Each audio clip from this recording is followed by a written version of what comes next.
What is up, my powerful person? Welcome to the Be Powerful Podcast. Welcome back to the Be Powerful Podcast.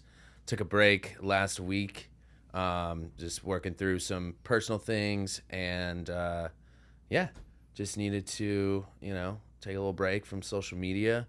But we're back. We're feeling more powerful and fiery than ever. So, I want to introduce my guest here.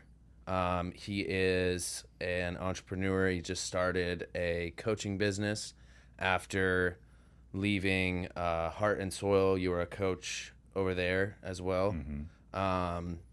He's a wealth of knowledge from fitness, mindset, nutrition, all the good things. He's a great friend of mine, very supportive of me on my journey. And I'm excited to welcome him to the Be Powerful Podcast. So, Chris Bates, welcome. Thanks, man. It's an honor to be here. Yeah, absolutely. I'm excited to reconnect with you. I feel like the last time we connected was kind of like a year ago. Like, was the last time that I saw you at that red carpet movie premiere. Red carpet movie premiere. Yes, which was brief and it was good. But yeah, I feel like you really, the conversation that we had a year ago when I was struggling, really stood out to me as far as like the last time that we really connected. Yeah, we did, and I felt, that would be really neat to maybe add some context because Totally. we could start there. I think it's Yeah. a really amazing story, and I know you're very courageous in your vulnerability, so maybe the context would be helpful. Yeah, absolutely. So last year about this time, I was, going through some things, and I've talked about it on my last podcast about how this season has been in the past a time where I kind of start to falter a little bit, and I'm sure a lot of people can relate. I think they kind of refer to it as seasonal depression. Right around this time, people start getting a little more emotional, a little bit kind of, whatever. Just for me, it's definitely been a pattern, and I had just relapsed. I was living with my mom. I was just staying with my mom because she I was using, and I called her and I was like, "Mom, I can't stop. Like, I need you to come over to my house and like get my drugs from me and like bring me to your house, and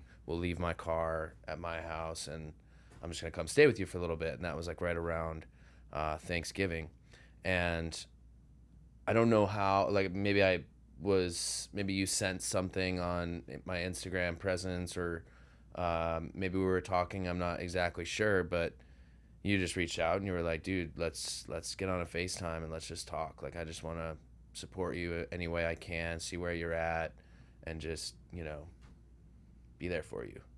And yeah, that was really impactful. I'm glad to hear that, man. It's interesting because when people are in a tough spot, it's really hard to reach out and ask for support. But it reminds me of this whole idea about giving and receiving, especially in dark and challenging times. A lot of people feel like they're a burden on the people that might be able to support them, but it's actually an opportunity to give that person the gift of giving and supporting. Right. But I've been in that position, and so I think I identified, not in the exact same scenario, but like in a tough spot where I probably should have asked for support and I didn't, and that didn't end very well. Yeah. And I learned a lot of tough lessons from that. And so when I see people that I admire in that position, it's like, you know what? I want to be able to help, and I want them to feel like they're not a burden, because I know I did, and I know that's got to be tough. So Yeah. to your credit, it takes a lot to come clean with everything. Yeah. No pun intended, but just to come clean with everything that you're Yeah. struggling with, and opening up to someone, especially someone that you see semi infrequently. And so I was very impressed that you're like, all right, Chris, here is exactly what's going on. This is how I feel. And And I hope you give yourself enough credit, because that's the first biggest step, is to obviously, be aware, identify, share, and then work towards coming out of that. So I was just honored to help in any way, because I know that I've needed that before. A little bit of the pay it forward, Yeah. Yeah. mentality. Absolutely. But I'm curious, because like you said, although we have a huge mutual respect for each other, we don't see each other super frequently. So for my sake and those who are listening, since that conversation, if you don't mind sharing, what's the summary of what happened between then and now? Yeah. When we're sitting here. Totally. Yeah, I mean, after we got off the phone, like, I, had a good couple days. I got some sleep, and it was like Thanksgiving, and so I had Thanksgiving with my mom and one of her friends. And then, like, right after Thanksgiving dinner, I was just like, all right, Mom, I think I'm good to go home. And, like, I went home and I bought meth, like, on the way home. And I continued using for a little while, a couple weeks, and totally hit rock bottom. Like, wasn't, I didn't have anything. I didn't have my mom had my car. So I didn't have anything. I didn't have any money. I was staying with some random person that was, like, supporting me, and I was pretty much just trying to burn the house down. Or actually, no, I forgot. I overdosed on fentanyl. That was, like, right after. Wow. Yeah. It kind of came out of nowhere. Like, I wasn't even planning on doing heroin. Like, I was just like, I'm just going to do meth, because meth I can kind of moderate a little bit. But yeah, then I ended up doing heroin, and I overdosed, and luckily there was somebody at my house with me, and he called the paramedics, and, like, I woke up on the floor, with a respirator on and everything, and, like, I was just like, oh my fuck, like, it happened again, like, I was just totally in disbelief that I did it again, Yeah. and that just kind of goes to show the insanity of addiction, is, like, it can escalate so quickly like that, because as soon as I put the drug in my body, it's like all my inhibitions are gone. It's like you just don't care anymore. You're so like spun out. You're so out there that you don't have the awareness of, like, oh, this could kill me, or, like, so anyway, that happened. Then I went back to treatment, and I went to treatment for 2 months. I went to this same, like, men's program that I went to last year, and it was really impactful. Like, it was a great program, and they helped me a ton, and I was like, I'll totally go back, like, it was offer, like, they're really good with their alumni and stuff. Like, if you're struggling, like, they'll do anything they possibly can to take you back. I actually got in for free. After 2 months, they put me in sober living for, like, the first month for free. I got a job, like, 2 days after I got out. Started doing carpentry and stuff. And yeah, and then it was kind of like, I was like, all right, like, it happened again. What now? Like, last year, for some context, like, I got 7 months sober or something. And then I started doing kratom, and that's what led back to using ultimately. Oh, really? Yeah. So that became an intentional gateway drug in a way. Totally. Yeah. Yeah. Like, I was living in a sober living house, and me and my buddy Matt, who's actually currently my roommate, he just moved into the house that I live at now. Him and I were house managers, and we were doing kratom, kind of behind everybody's back. You know what I mean? Like, we're the house managers. We're supposed to be setting the example of what you're supposed to be doing, but we're, fucking off and getting high on kratom and kava and all these different things, which, for the listener, if you don't know what kratom and kava they're like these, health I think they're, people use them to focus or to, just to take the edge off a little bit. And like, they are quote unquote health supplements. Alternatives. Yeah, alternatives. Yeah. But like kratom is like if you take enough of it, it feels just like an opiate. Like, does it really? Oh, absolutely. I had no idea. Absolutely. Yeah. And it's very problematic for people who are opiate users or people who struggle with addiction, because they find it and they're like, oh, well, this is like, this is cool because it's legal. They sell it at the smoke shop. They sell it at the gas station. It's totally normal, but it's the same thing. It's a stone throw away, so you leapfrog right over. Probably. Exactly. And the problem is it's like, it's not just that, like, we were talking about my buddy Justin just right before we came in here, and Justin is like, he always reminds me that some people just use supplements or drugs or whatever just to experience life from a different lens, like a different perspective, whereas other people are using it to change the way they feel and to be okay in their own skin. And like,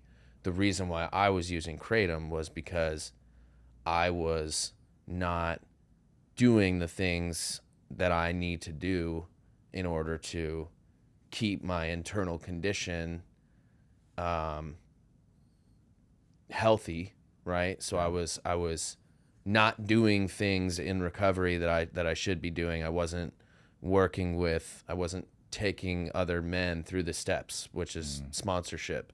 I wasn't going to as many meetings. I wasn't doing H&Is, which H&Is are where you go and you share your story at a treatment center. You bring a meeting to a treatment center or a jail or a homeless shelter. Like it's being of service, carrying the message.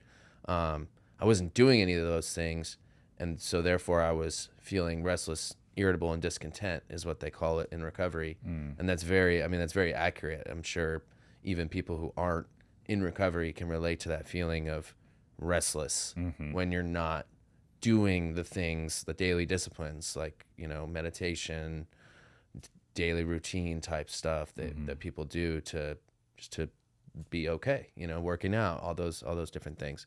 So yeah, it was like I was using kratom to change the way I feel because I wasn't feeling good. And then I left sober living like 10 days after I started doing kratom. I was just, it all kind of led to, it was just like the kratom, and then everyone around me was like, we can see you're kind of slipping up, but like, I was like, no, I'm good. I'm like, I'm ready to move out. Like, I'm moving in with my friend. He's offering me this place for, $600 a month, whereas sober living's like $1,300 a month. So I was like, I was setting myself up for failure. I wasn't being honest with what was really going on. And I was moving into an environment, like, it was a good friend of mine, but I was living in like his garage. It was like a little it was like it had no windows. It was like he converted his garage into like a little living space. Yeah, a living dungeon. A living dungeon, exactly. Gotta have the natural light, man. Dude, oh my God. Like, I figured I was like, oh, well, I'll just hang out in the rest of the house and stuff, but I didn't. I isolated in that dungeon. And yeah, it was like 3 days. What happened after that segment? That led up to the relapse. That was right around the time that we talked. And then I went back to treatment. So I kind of, I went in a little loop back. I kind of probably lost some people on that one, but you were in the spin cycle of the addiction and the relapse. Yeah, exactly. Like the last 2 years have been kind of a clusterfuck. It's basically been 6 months sober, kratom, relapsed, back to treatment, or like overdosed, back to treatment. Then I was in sober living for like 4 months. I moved into the house that I'm living at now. And how long have you been there? I've been there for like, I think I'm coming up on 5 months. And have things And been different there than before? totally. Yeah. Yeah. Oh yeah. So what I'm really curious, because when you've battled these things and you've gone back and forth, which it's not a failure on Mm-hmm. your part, I don't think that we see that a lot, Right. especially with addiction and all forms of Yeah. addiction. So I'm really curious about what makes now different than before. Like, what are those key concepts that give you a sturdier foundation? Because you seem, Mm-hmm. and correct me if I'm wrong, you seem different Mm-hmm. since I've talked to you this time. Yeah. You seem like you have a renewed sense of direction and fulfillment and energy. And I'm wondering if that's because your relation to this cycle that you've been going through has been broken. Mm-hmm. And if it has, what's that due to? Yeah. Totally. Um, like in the past, people have always asked me like, what's different this time? And I like even one of my other buddies, Dallas, who he was on like episode 5 or 6, and he asked me the same question, and I said I was going on this tangent of saying like this, and this is all different, and then I kind of fumbled on my words, and I was like, you know what, nothing's different. Hmm. Like I was like, this is the same. I've felt this way before. I've felt this good before. But kind of reflecting on it now, what's different is that I'm aware that right around this time, I get really comfortable, I get really complacent, and I start to think that I can go back to casual smoking weed, taking edibles, taking mushrooms, doing some plant medicine ceremonies, like, you know, all of these things that I view as like medicine and stuff. But for me right now, it's a little too close to. It's still like a trigger. So I'm feeling all this like, okay, I've gotten all the external stuff back. Like I'm doing really well. I'm starting to feel normal again. What's different this time is I'm not letting that complacent, or I don't know if complacent is the right word, but I'm not letting that comfortability cause me to take my foot off the gas with my recovery work that I'm doing and stuff, and I'm actually doubling down. So like I've already worked like the 12 steps all the way through, but the program is a consistent, like you're supposed to just work the steps over and over and over again. So like right now I just got a new sponsor just because I want to have a different experience than my old sponsor. I'm reworking the steps. I have 2 sponsees that I'm, sponsoring. I'm doing the H&Is where I go. I'm doing one this Thursday. Actually, I did one 2 Thursdays ago, where I go out to a treatment center and share the message. I'm better with my daily disciplines.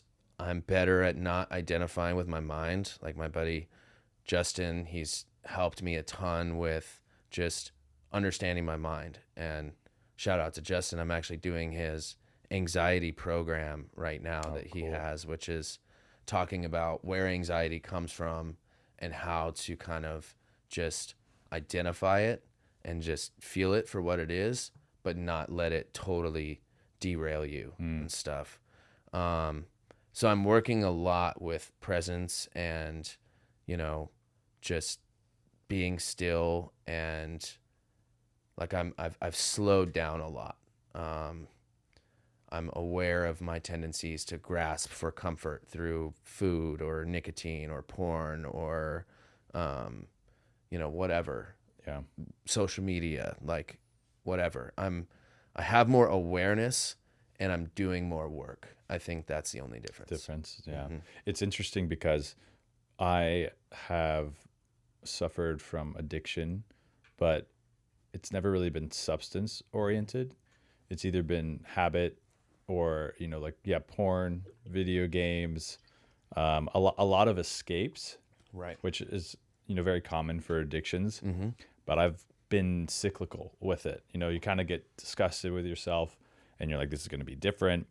and then you stick to it for a little bit. But then what I've realized, because a lot of the clients that I work with, even though we focus on holistic health, typically part of that is an unhealthy relationship with a habit or an addiction or something like that. Mm-hmm. And what I've noticed with myself and with my clients and other people I've worked with in the past is that you can't just remove the addiction and not fill that hole with something else. Because with the addiction, it fits pretty well and you're comfortable with it. It's familiar. And so it's tantalizing to not have that space be filled because you can feel the emptiness. And this fits there just fine. It was there before. And so it's easy for you to kind of backslide and fill in that space in that way. And so what I've been practicing with myself and with my clients is experimenting with substitutes. Before, I had, a little more of an ego or this superhero complex, which is like, hey, I can do anything that I set my mind to as long as I'm consistent and disciplined. And there are people who are my clients that are more consistent and disciplined than I am even on certain things. And they still struggle with cutting it out without adding a substitute in.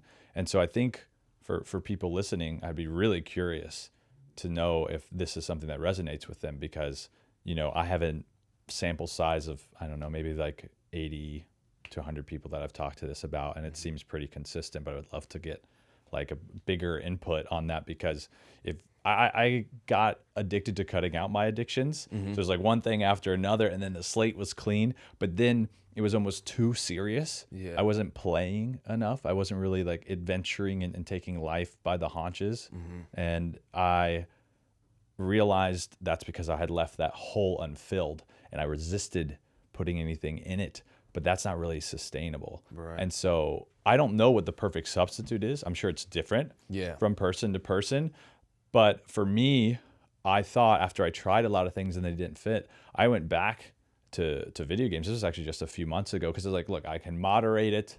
I haven't before, but I can, because things are different now. A lot of similarities there. Yeah, exactly. And it's like, it's fine. It's fine. And there's a social aspect to it and whatever. And then at first I was like, it was small dosages, right? Metaphorically. And it wasn't bad. And it was nice to kind of turn off my mind for a moment, just like similar to things that people do for TV, social media, movies, similar concept, but then it gets out of control. Totally. And then you lose yourself. And then you're like, wow, I wasted a lot of time.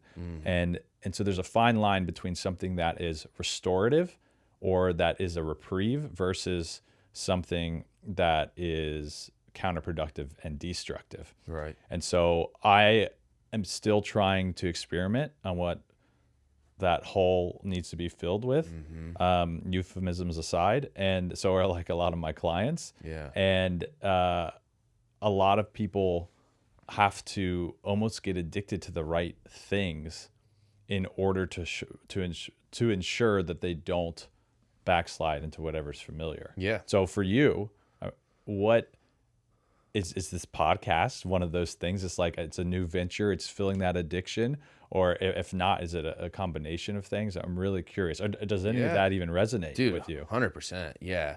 I would say what I've been trying to practice is like when I do feel the urge to eat a bunch of sugar or look at porn or something, like I am practicing first sitting in it and just feeling it and like letting myself feel that like restlessness and like kind of seeing like what's coming up, like why do I want to escape right now?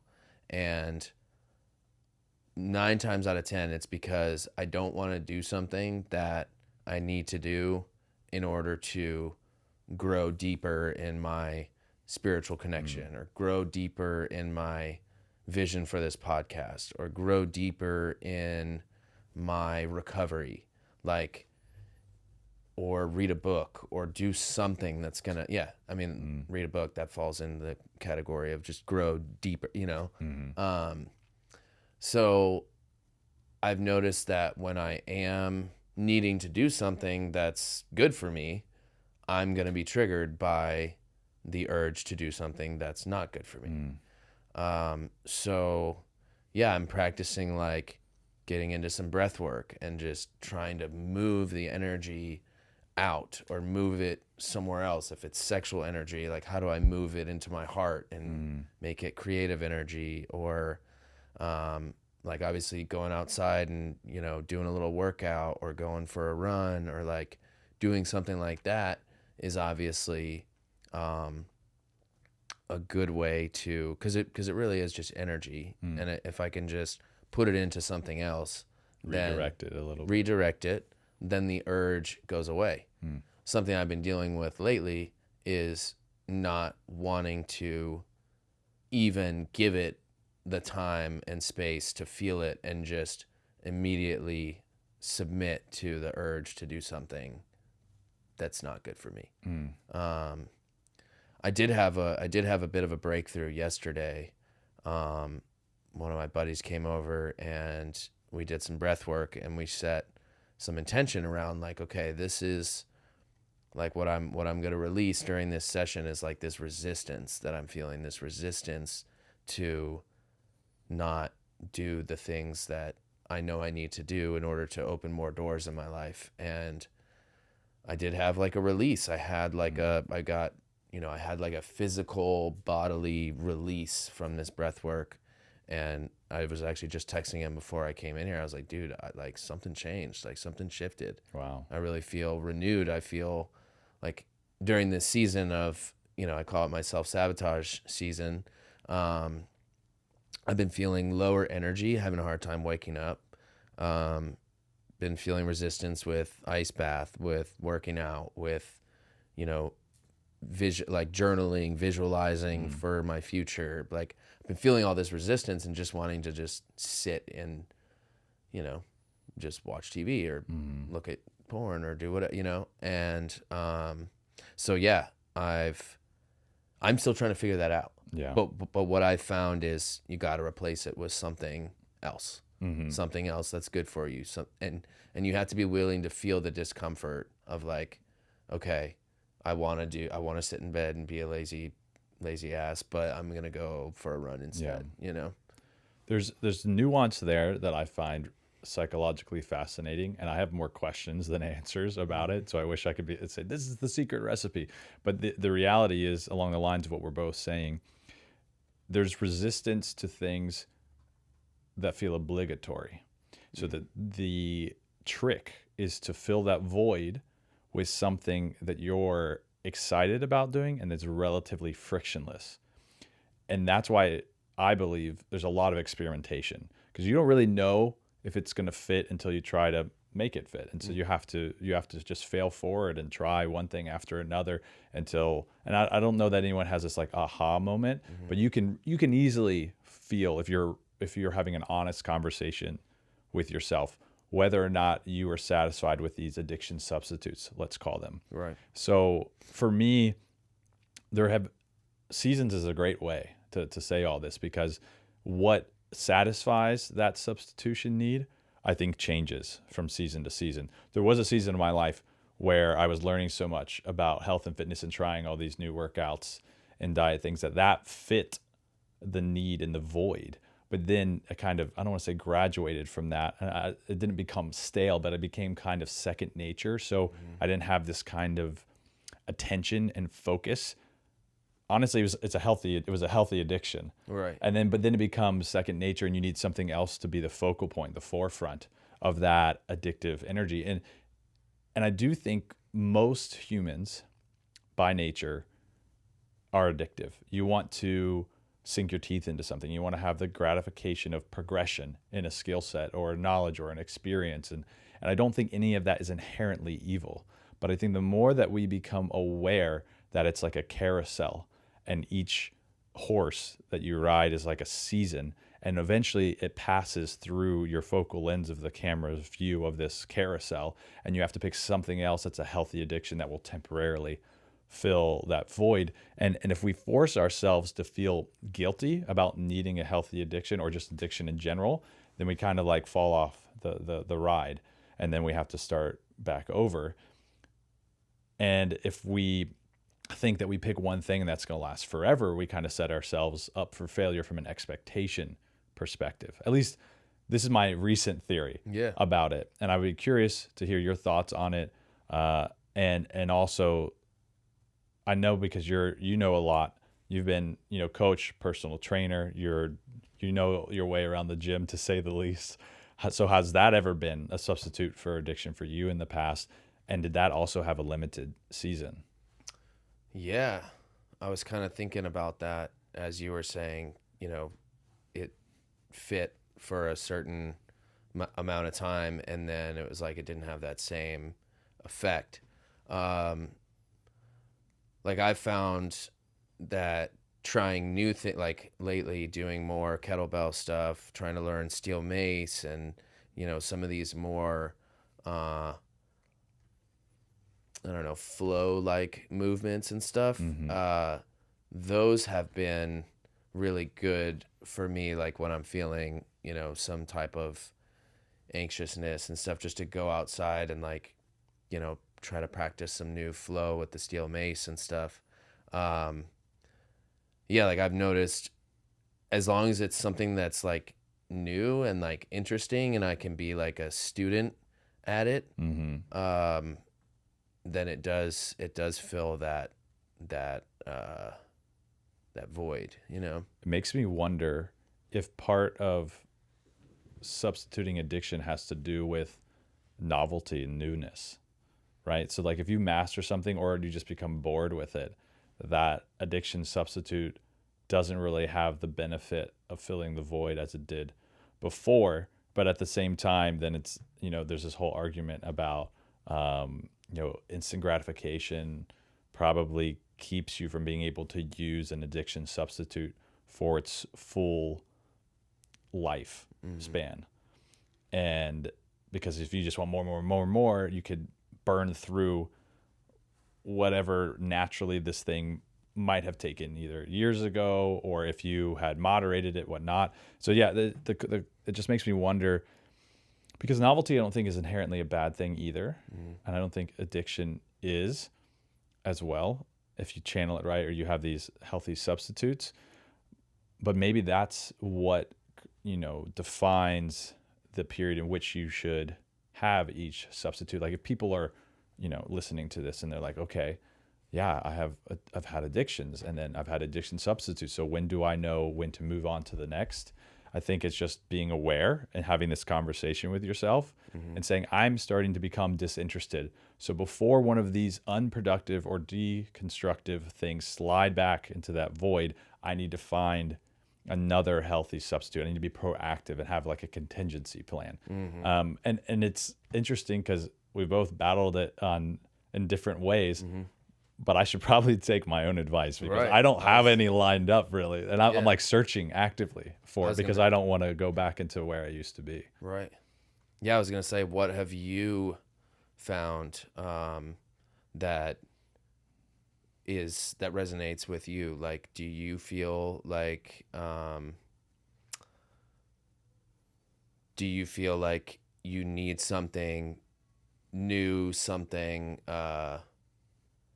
I don't know, something foreign, I guess, to like, do you have to continue to progress in whatever you're replacing an unhealthy habit with? Or is it like something that can be the same thing every time? Like, you're feeling anxious, get in the cold plunge and it just works every time, There have been seasons and I always think that this is the thing and it will persist permanently until the end of time, and it's never been the case. And so that's kind of why I'm having these revelations and these conversations with myself. For a long time it was trying different diets and lifestyles. I did that over 12 to 14 years, and I'm still doing smaller experiments under that umbrella, but they don't really fill the full addiction void. I'm trying to reignite my passion and addiction and healthy obsession with those things, but it's not quite doing it, and I don't know what's next around the corner. But I do know that every day when I technically do everything I'm supposed to, and I'm very, very type A, like time blocking, list of non-negotiables each day, like very disciplined. At the end of a day where I do all those things, I feel productive, I feel fulfilled. But this tiny, tiny, like little seed deep in my gut that's like wants to disconnect, even if momentarily. And so in the past, it's been like, oh, I can rationalize, watching a show or movie with somebody else, because it's like I'm spending some sort of semblance of quality time with somebody, and I can rationalize vegging out. It has been reading. I love Calvin and Hobbes. Like, I know I'm an adult, but those comics are so funny and so insightful, and I find it very cathartic. Especially by red light at night, it's so fun. Yeah. But those things are all a manner of temporarily forgetting your life's troubles and disconnecting. And so then from those things that I'm naturally gravitating towards when I feel this little pit in my gut about like, I just wanted like not do something productive, even if it's for 30 minutes, 15 minutes, because I'm always going. I'm wondering if it's just an evolutionarily inconsistent amount of productivity versus rest. So maybe what I'm searching for, and I know I'm completely contradicting my theory before. Maybe I don't need to fill that void with an activity.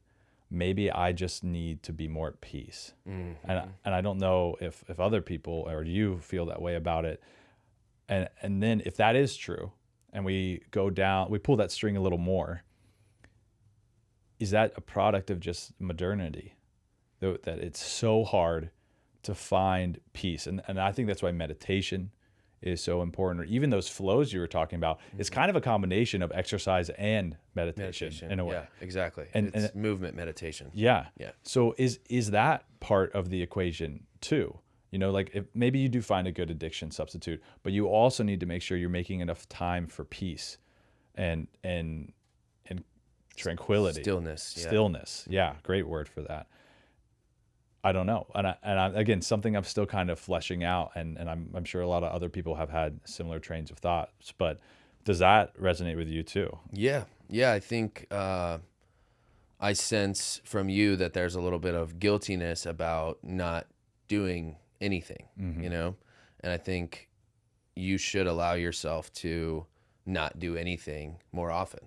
And maybe since you are a type A person that has to have everything in a block, you can put a block of like, this is me time, like where I don't do anything, or I don't have any expectation, like 1 hour a day or something, that you could still do something that's good for you, but you don't have any expectation on what it is that you're going to do during that time. And like, you can just be still and just be okay doing nothing, because I struggle with that too, where I feel guilty. Like I'm definitely a go kind of person. And like, if I'm not doing anything, then I'm like, oh, well, I'm worthless, like I have all these things that I need to do. Like when I'm not doing anything, like I'm just wasting time, Yeah. But really it's like, no, it's really healthy to have that, because you don't want to be too, like for me, I can't be too hard on myself with stuff like that, or else then I go down this shame spiral. Yeah. And yeah, then it's just, it just leads to more, shame and eventually, toxic habit or something, it just, so if that I might can even be part of the cycle that right. we're talking about, right? It is. Like because if you feel like you have unreasonable expectations and then you don't meet those, and then you come back to saying, oh, like, yeah, piece of shit, worth all those things. And then that's like a gateway mentality to leading to the substance. That's the gateway substance to the other substances. And then I feel like, yeah, to come full circle, ironically, that's part of the cycle. And you gave great advice. Part of the cycle, yeah. By the way, if you're a time block and you're type A, time block to not have anything going on. Yeah. I feel like such a hypocrite time because I preach this. Yes, it's great. Yeah. It's such a great hack. I preach this to my clients, and sometimes I fail to do it. Out of everything that I'm a hypocrite for, and there's very few things, that is probably the most glaring one. Right. So I appreciate you saying that. Yeah. Because I need to be more consistent with that, because and you probably get this too. When you had sponsees, or you were one of the leaders in the house that you're talking about Yeah. earlier, you know what to tell people to support them, but there's always a little fragment that's hard to follow yourself. And it's not like an ego thing. You're not like, I'm an exception to the rule. It's like, as being a good leader means sometimes you have the same struggles, and we're in different, chapters of that story of struggle. Right. So yeah, it's interesting to think about that. So I appreciate you saying that. And it is interesting to think that the guilt and shame definitely enhance the susceptibility to falling prey to addiction all over again. Totally. Yeah. Yeah. Like, I think that stillness is really important, but obviously there's both ends of the spectrum. Like, you can take that way too far, and then it's just like, oh, well, I'm just not going to do anything all the time because I'm so present and still and everything's great. Like, you want to have, a schedule, and you want to have goals, and you want to have expectations, but don't make your expectations too high, because you are a human, you are living this experience of life, and like, whether you like it or not, there's gonna be, ups and downs and stuff, and like, and limitations and limitations. Yeah, exactly. So it's like, honor your body when you're feeling like you don't want to do anything. I think that's really important, to have that time. Yeah. And even if, put it on your calendar every day, and it doesn't have to be an hour, it could be 30 minutes, Yeah. But even if, like, maybe it's a day where you're just not feeling like taking a rest, then that's fine too, But like, on those days where you are feeling like just resting and doing absolutely nothing, like, do that. Yeah. Use your intuition as a filter, because you can plan your day out however you want, but it doesn't always go that way. Doesn't always, yeah. So if you're flexible to do what you need, that's probably the winning mindset. Right. I do, from the limitation standpoint, just like anything, you can always pendulum swing. And I think it's best to not do that, even though it seems like a lot of us have a natural knack to want to, like, go from one extreme to the other. But why I say all that is because anything is possible. I do believe that. But the limitations aren't in what you achieve in the long run. It's the pace at which you pursue that achievement. And so I think that's what we're really talking about, is people will be more susceptible to renewing an unhealthy addiction if they move at an unreasonable pace. So limitations are not in what you can accomplish with your life. It's not with who you are. It's not with how great that you can become and how great you can make the world around you and your relationships and the people around you. And that's a mutual rising tide thing. But the limitations are how fast of a pace you can go that's sustainable without downside. Because when you go fast, you pay for it later. And so for those of us who struggle with addictions, which I would argue are probably most people, whether they know it or not, if you have a more sustainable pace, I think you greatly mitigate any risk for falling back into addictions. Yeah. For like burnout. And burnout, which I would argue is probably related to that. Yeah. Right. Yeah. Yeah. No, I definitely, I needed to hear all this. It's cool how, like, these podcasts are so impactful for us, because it's like, it's stuff that I needed to hear, because I feel like I've been kind of burning the candle on both ends and feeling bad about, like, oh, I'm in this kind of early recovery phase of my life. Like, I'm taking things slow. I'm not pushing myself too hard. And I've been feeling some guilt around it. And that guilt has led to a little bit of isolation and resistance, and in turn, like, some unhealthy coping mechanisms, to ease.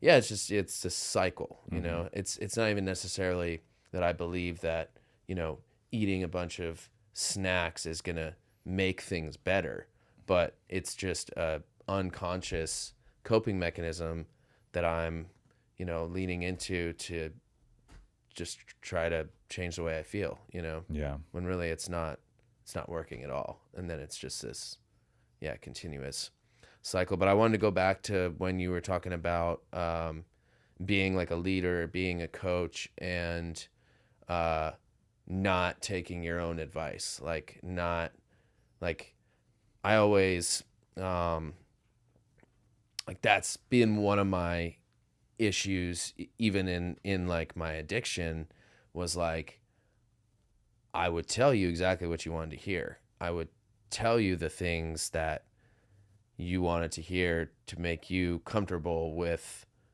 me and how I'm doing or something. Like I would preach all this stuff of like, you know, oh, I'm doing so well. I'm doing this. This is happening. I feel so good. You know, I'm so happy.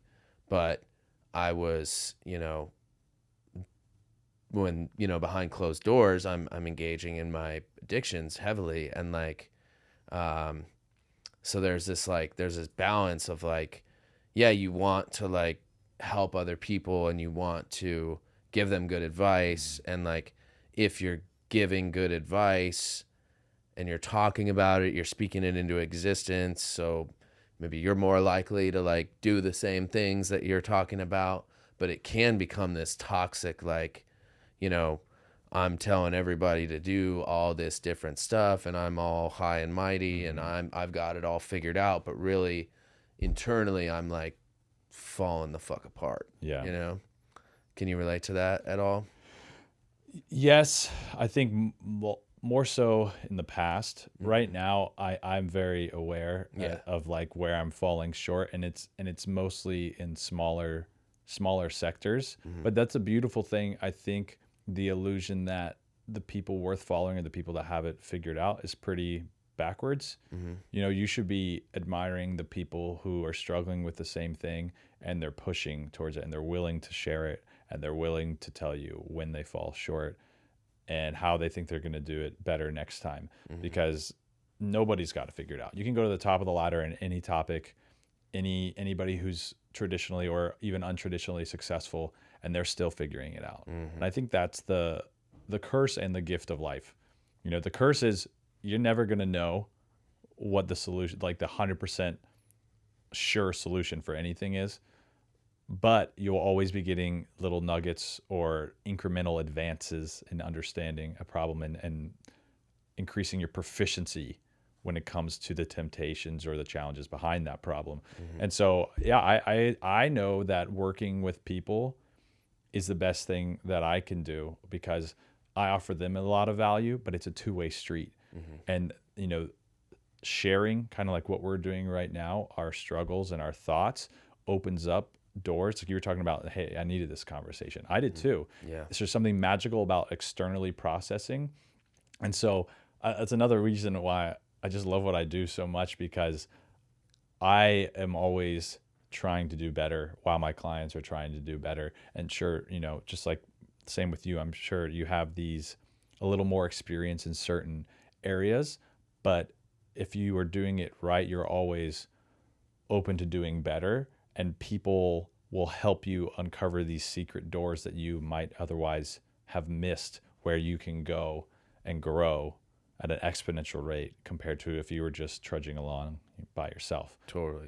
So to answer your question, yes, it resonates, but I feel very fortunate that I'm able to learn a lot from my peers and my clients. And I don't, at this point in my life, I'm not too astray. The time blocking to do nothing is definitely something that I like. The second we get out of here, man, I'm putting that on my calendar, reoccurring. Good. And because I've been preaching it and not doing it. Right. But I think there is something really magical about when you are an expert at something, or you are offering something, to being open to the ping pong effect of also getting some feedback for yourself. Because if you don't do that, you're missing out on a lot of nuggets. Absolutely. And I'm a hoarder of nuggets myself. Totally. Yeah. Yeah. Like tater tots in your pocket. Yeah. Chicken nuggets. Oh, yeah. Beef nuggets. Hell yeah. Liver nuggets. There we go. Yeah. We're getting after it. Yeah. I totally miss, like, I haven't been working with clients for the last year. Just because I, realized like I can't be a coach if I'm, struggling with my own things, and, addictions that are, causing my life to be unmanageable, and I'm not able to show up for my clients for, bailing on different commitments and check-in calls and different stuff because I'm not right internally. And but I will eventually get back into coaching because I love coaching. And I know that this podcast is definitely helping me to just have an outlet where I can start talking and processing things and giving a little bit of my, just life experience and advice, whatever. But yeah, like my clients were like, I had such amazing relationships with my clients, and they were so supportive of me in the same way that I was supportive of them. And I miss that. And like, I still keep in contact with some of them, but it's not the same as when, they're paying you and they're, You're actively engaged. they are, you're actively engaged, because there's something about a financial commitment and also just an emotional commitment. Like, hey, we're in this together. Like, I'm paying for this, so I'm going to answer the phone when you call, and you're paying me, so I'm going to call you, and hopefully you answer, and like, it's like a friendly contractual obligation. Yeah, exactly. Or standard. Yeah. And like, if I could, still connect with my past clients on a weekly basis, I absolutely would, but time just doesn't allow for that. Can I challenge you a little bit on that? Because I understand this. You probably want to get certain ducks in a row Right. before you do that, because you feel like, oh, I might just like let them down. Yeah. But I mean, is it ever too soon? Like To take, too soon just to jump back into it? no, I'm definitely feeling Yeah? feeling it. Yeah. I'm definitely feeling called back into it. Hell yeah. I'm coming up on a year sober, December Dude. 7th, right?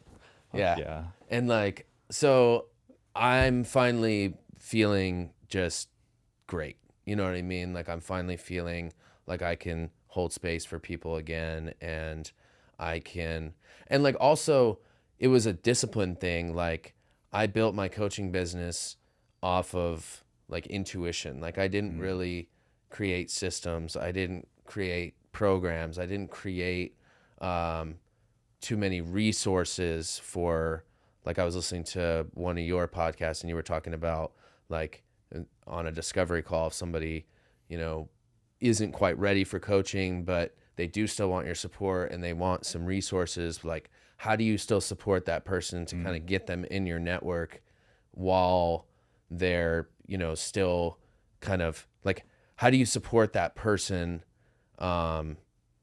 so that they can eventually be a potential client after they, work on some foundational skills that will make them more ready for coaching and stuff. And like, I didn't do enough of the work of like creating systems so that I knew exactly how to generate leads and everything like that. And then I was also struggling with my addiction, and I was microdosing mushrooms every day, and that led to Adderall, and then that led to meth. And it was just like, then I'm like doing meth while, trying to coach my clients and stuff. And they're like, what the hell is going on with this guy? But yeah. So like, yeah, it's just like, I didn't prepare enough for the scaling of the business. So then when it got to the point of like, I have 20 clients, and like, now I need to like hire a virtual assistant or a, assistant coach or something. I wasn't there yet. Yeah. Like, I got a virtual assistant, and I could tell that she was just like, you're not ready to like, you're not ready to move forward. And you're not doing the things that I'm asking. Like, I wasn't able to set her up with consistent projects because I was too overwhelmed with just getting through my day to day, I think that's a good point, because it kind of goes back to the guilt and the addiction and the shame and all these things we've talked about. If you bite off more than you can chew and you know it, the pacing, the sustainability, it's not there. Right. And I understand that this is probably one of the most unpopular opinions that I have is it's not, the grind isn't worth it if it comes at too steep of a cost. A lot of people are like, oh, you just push it till you make it, everything, just sacrifice everything. And then once you make it there, it's rainbows and butterflies. And I call bullshit. Yeah. And I think especially like take it from your scenario. I wouldn't be surprised is if you have that stillness and you're hitting all of these routine things that make you more at peace, and that you would be an amazing coach, especially if you didn't bite off more than you can chew, because then you have time to add the value and to support your assistant and to grow the business instead of feeling overwhelmed. The trajectory might not be as sexy because it's not like this. It's not a hockey stick, but over time, I don't think you'd have the roller coaster effect, for lack of a more intelligible way to say it. Totally. And so I'm not trying to like push you to do it and to, because timing is everything, and only your best timing. Yeah. But I'm excited to see that when it does come to fruition. Yeah. And maybe if you want to do those systems and those other things that you didn't do before, maybe that'll be one of those seasonal healthy substitutes for an addiction for you. Yeah. I can't wait to talk to you in the future like and see if it does that. Yes. Yeah. Creating I love writing. Yeah. I don't do it as much. And I've always wanted to write a book. So I wrote the first rough draft to a book a couple weekends ago. I took a writer's retreat, went off the grid, and just wrote like a madman. And how much did you write? Like 70 pages in 30 hours. I did some editing in there too, as opposed to just like a brain dump. But creativity, or being, creating because you want to do it, not because there's a certain transactional outcome or you feel obligated to, I think is one of the few things that helps me disconnect, that fills that void we were talking about earlier. And I think journaling can be like that for some people. It doesn't really do it for me. I know meditation does that for a lot of people. Doesn't do it for me as much. But writing is, I love it, man. And I never would have said, oh yeah, I'm an aspiring author or writer before. Yeah. But that's kind of maybe one of those things that's filling the void for me. Yeah. For me right now. Yeah. Yeah. I'm needing to find more creative, or just put myself into these creative outlets that I've always wanted to explore, like something that I'm going to work on, which is just, it's a simple project, but it's been this big thing for me. Like I've been talking about doing it for a while and I just haven't done it, but it's like, I'm just going to draw a picture of like what I want my life to look like, just like a full-blown illustration. Just an illustration of like what I want to create with Be Powerful and what that means, and just draw it out, and it's going to look like a freaking third grader did it, but it's going to be great, and I'm going to know exactly what it means, and I'm going to put it in, like, I'm a terrible drawer, dude. That's so bad, but I'm just going to do it, and it's going to look like a third grader did it, but it's going to be great. It's going to look like something you'd find in a elementary school classroom, and I'm excited about it. I think the fact that I'll post it when I do it, or something, I think the fact that you're excited about it is all you need to know. Right. Because if the idea of removing all the filters, right? Because that's where resentment, obligation, transaction, all these things that kind of taint these pure self-originating desires to create, it skews the reason that you're doing something like that, and it probably skews the benefits. So if you create just because you, Brian, want to do it and you enjoy it, that's when you get lost in it, whether it's a flow state or a disconnect, or the whole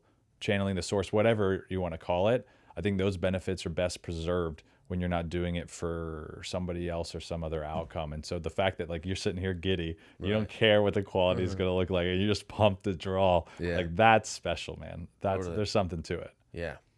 Yeah. So that and other things, writing, I want to pick up a guitar and learn guitar. Like I just really want to replace all my, destructive habits with just stillness where I can create, And I know as soon as I let go, like that was what this breath work was about yesterday. It's like, these things are not going to come to fruition, and these doors are not going to open in my life until I replace my habits, you know? Yeah. I love that. And I know we're running out of time, but Yeah.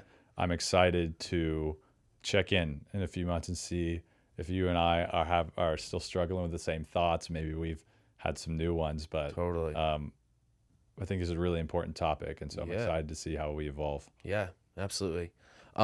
Just to wrap things up, like Mhm. obviously, you know, I'm sure some of my listeners are going to want to connect with you. What would be the best way to connect with you? And just if you want to talk a little bit about what your coaching is all about and just what you're up to. Yeah, I appreciate the opportunity for a shameless plug, but Yeah. I'm pretty low on the radar, man. I'm just in Austin. I love Yeah. being involved in the community. I love connecting with new people. I don't have a lot in terms of avenues to connect with me. Just Animal Bates, my Yeah. last name Bates on Instagram. Yeah. That's probably the best way.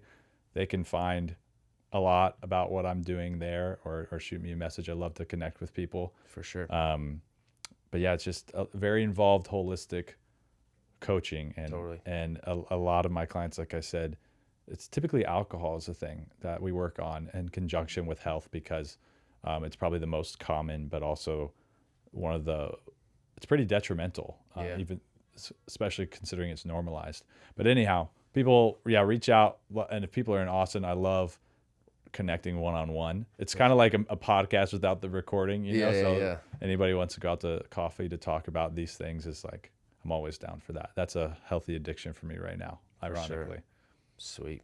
And I love the podcast, by the way. I've been listening to a few episodes, and you're being very courageous and taking a lot of action. And I think it's super valuable and beneficial for a lot of people. Thank you.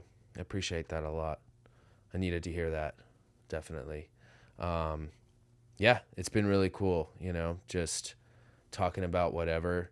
I like how this conversation was just kind of us talking, and there was no like, because sometimes I'm like, I don't really want to interview someone. Like, not every time do I have like a list of, you know, 10 or more questions that I want to ask somebody, but just getting into like an organic conversation is a great method as well, you know? Yeah. So me not thinking that I need to like always interview someone is good feedback that I got from this, you know? Yeah. Sometimes people just love to be a fly on the wall for a good conversation. Exactly. Yep. Yeah. That's what it's all about. Well, sweet. We'll hit the stop button here, but I just want to say thank you very much for this opportunity in the studio. And yeah, we'll see you guys next week. Thanks for having me, man. Yeah, absolutely.